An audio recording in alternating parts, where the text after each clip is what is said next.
January 1942. America is losing. The smoke has barely cleared from Pearl Harbor, but the Japanese Empire is not finished.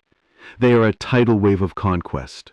Guam has fallen, Wake Island has fallen, Hong Kong, Singapore, fallen.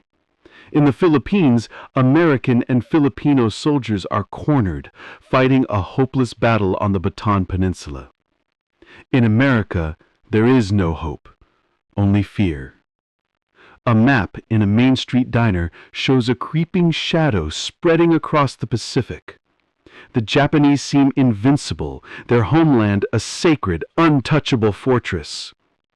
The American people need more than a victory. They need a miracle. And in Washington, D.C., President Franklin D. Roosevelt, facing a room of grim-faced military chiefs, gives an order. It is simple, it is desperate, and it is impossible. He points to the map. We must bomb Tokyo. The silence in that room must have been deafening. Bomb Tokyo? How? The U.S. Navy's carriers couldn't get within 1,000 miles of Japan without being sunk, and the Army's new long-range bombers, the B-17s, were stationed in airfields that were now piles of rubble. The problem was simple geometry. No airbase was in range. The U.S. had no foothold left in the Pacific from which to strike. The Japanese knew this. They operated with impunity, believing their cities, their emperor, were protected by the vastness of the ocean. This wasn't just a military problem. It was a psychological one. American morale was shattered. The nation was paralyzed, waiting for the next blow. Roosevelt knew that to win the war, he first had to win back the will to fight.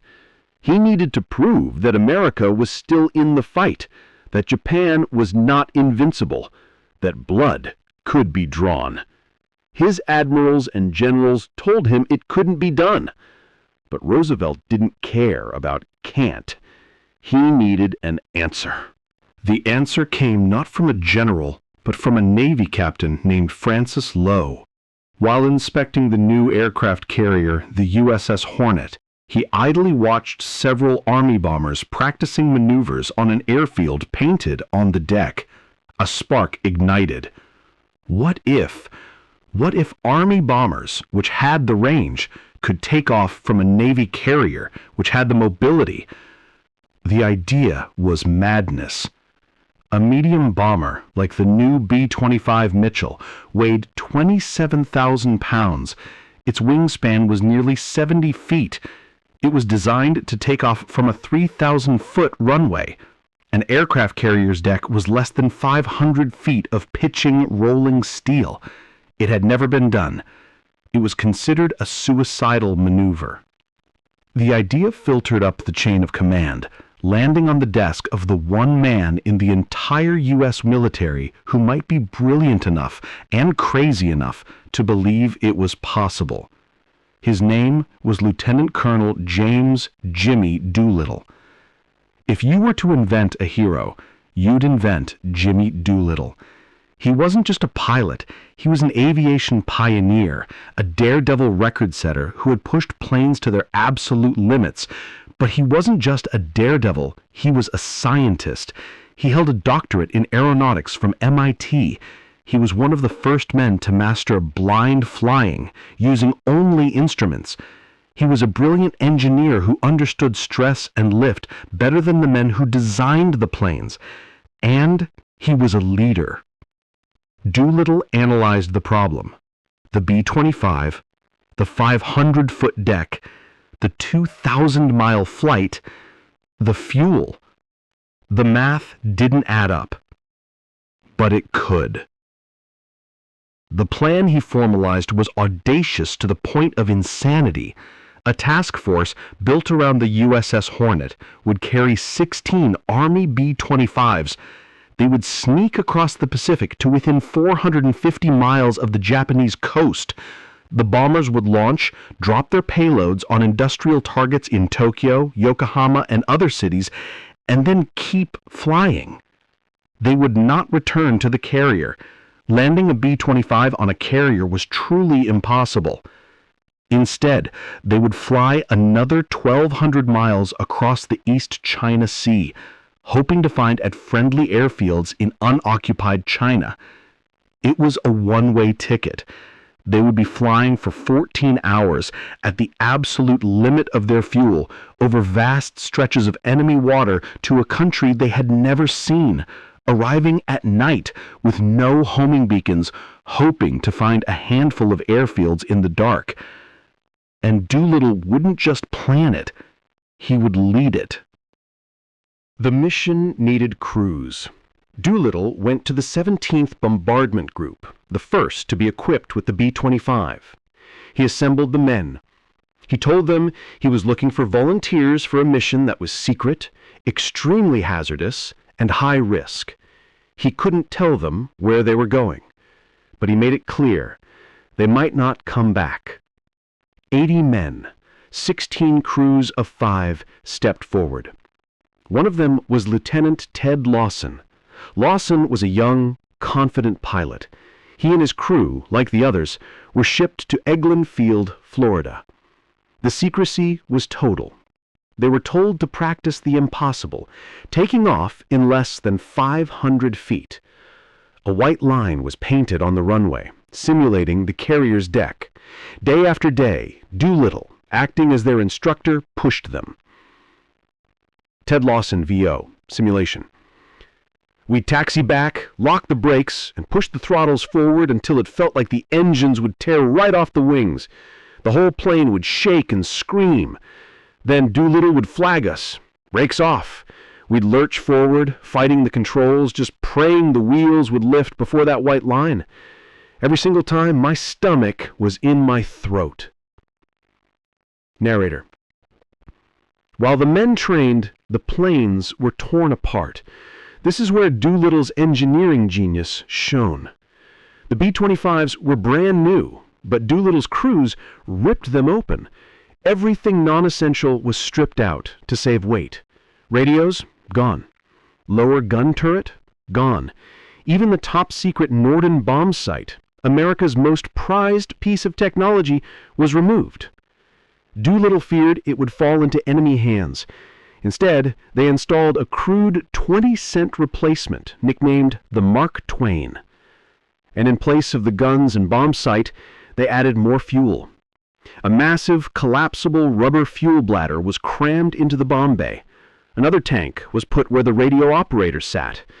They doubled the B-25's fuel capacity, turning the plane into a flying bomb and a flying gas can. To fool Japanese fighters, they installed 2 broomsticks, painted black, into the tail cone to look like machine guns. Broomsticks. They were going to attack the heart of the Japanese Empire with broomsticks. In March 1942, the 16 modified bombers were flown to Alameda, California, and, in the driving rain, craned onto the deck of the USS Hornet. The crews were stunned. For the first time, they understood. They were going to sea. Ted Lawson looked at the 467 feet of runway in front of his plane. He and his crew named their plane the Ruptured Duck. He painted a cartoon of a duck on crutches on the nose art. It was gallows humor. On April 2nd, 1942, the USS Hornet slipped out of San Francisco Bay and headed west. A few days later, it rendezvoused with Task Force 16, led by the USS Enterprise. The combined fleet, under the command of Admiral Bull Halsey, was a spear aimed at Japan. For 16 days they plowed through heavy seas. The 80 Army flyers were sailors now, living in cramped quarters, watching their precious planes chained to the flight deck, soaked in salt spray. The mood was tense. Total radio silence. Every man knew they were deep in enemy territory. Ted Lawson and his crew spent their time checking their engines, calculating fuel consumption, and playing poker. But mostly, they waited. Ted, you could feel the tension. Every time the intercom squawked, you'd jump. We all knew. We looked at the sea and we knew that any shadow, any speck on the horizon could be the end of us before we even started. We were a long, long way from home. The plan was to launch on the evening of April 18th from 450 miles out. This would give them the best chance to hit their targets at dusk and fly to China under cover of darkness. But on the morning of April 18th, at 7:38 a.m., disaster struck. A lookout on the Hornet spotted a ship, a Japanese picket boat, the Nitomaru. The cruiser USS Nashville opened fire, sinking it, but the Japanese boat had time to send a frantic radio message. 3 enemy carriers, 0800, position. They had been spotted. The task force was still 620 miles from Tokyo. Not 450. They were 10 hours early and 170 miles too far out. On the bridge, Admiral Halsey faced an impossible choice: turn back and admit failure, or launch the planes now, knowing they almost certainly wouldn't have enough fuel to reach China. He sent a message to Doolittle. Launch planes. To Colonel Doolittle and his gallant command, good luck and God bless you. The klaxons roared. Army pilots, man your planes. Ted. That was it. My heart hammered. This wasn't a drill. We ran to the deck. The ship was pitching, 30-foot waves. The wind was so strong it felt like it would rip your clothes off. I saw Doolittle's plane at the front. He was going first. We all watched him. If he couldn't make it, none of us would. The narrator adds that as they take off, there is no guarantee that the planes will. The darkness of their ocean below and the storm of the storm above them combine to make it impossible for them to take off on regular program. But at 8:20 a.m., Jimmy Doolittle sat in his cockpit. He had the shortest runway of all. The Hornet's bow dipped deep into a trough, then surged upward. The launch officer flagged him. Doolittle's B-25 roared down the deck.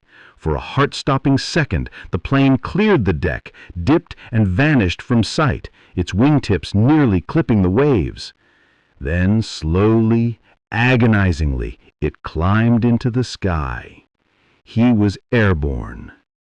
One by one, the others followed. Ted Lawson was number 7. Ted. It was our turn. I locked the brakes. My co-pilot, McClure, read the checklist. The noise was indescribable. I watched the launch officer. He whipped his arm. I released the brakes. The duck leaped forward. The deck rushed at us.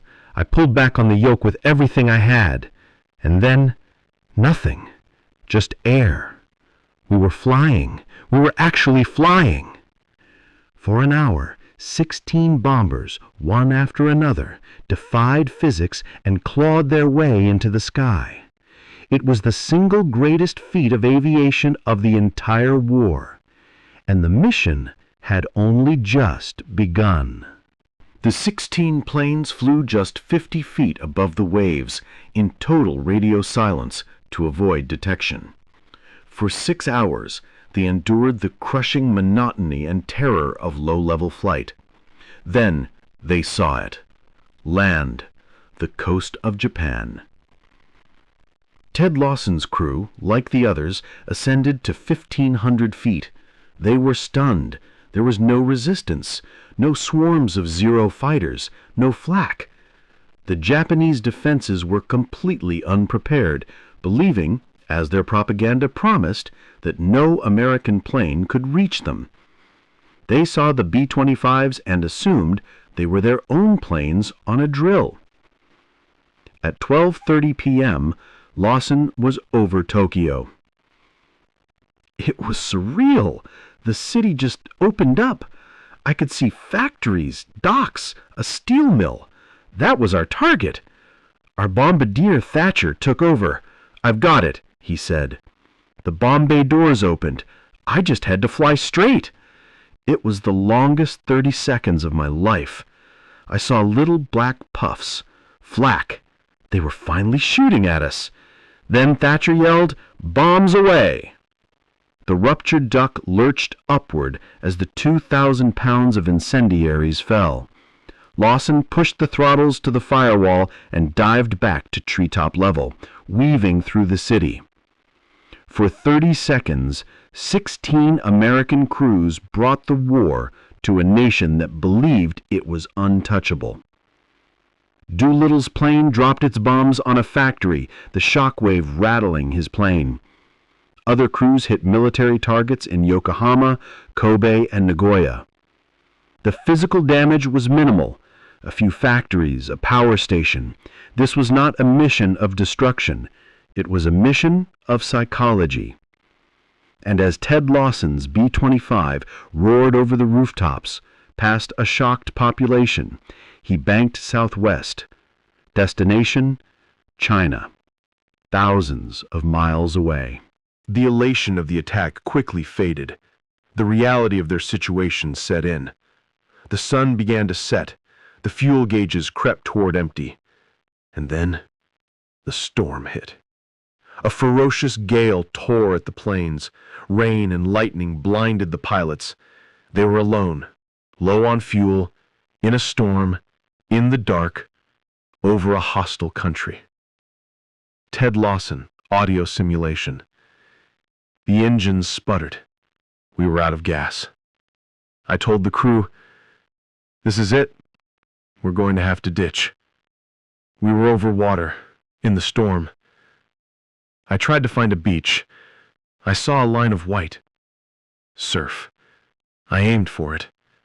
And then, a sound like the world was ending. A crash of metal.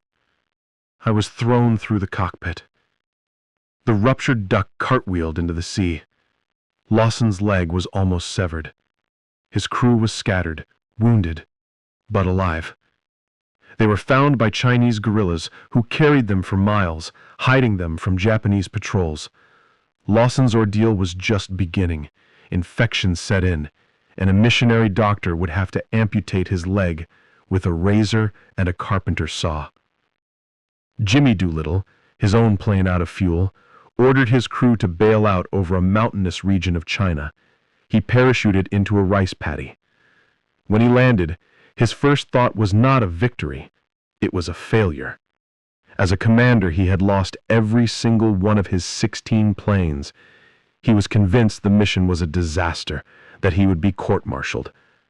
He told his crew, "I'm sure I'll be shot for this." One by one, the 16 planes met their end. All were lost to fuel starvation. All 16 crews crashed or bailed out. But what happened next defines the story of the raid. 77 of the 80 raiders survived their crash landings, and the Chinese people, at great risk to themselves, came to their aid. Chinese villagers and guerrillas guided Doolittle and most of his men to safety, carrying the wounded, like Ted Lawson, on their backs for hundreds of miles. But 8 men were not so lucky. They were captured by the Japanese.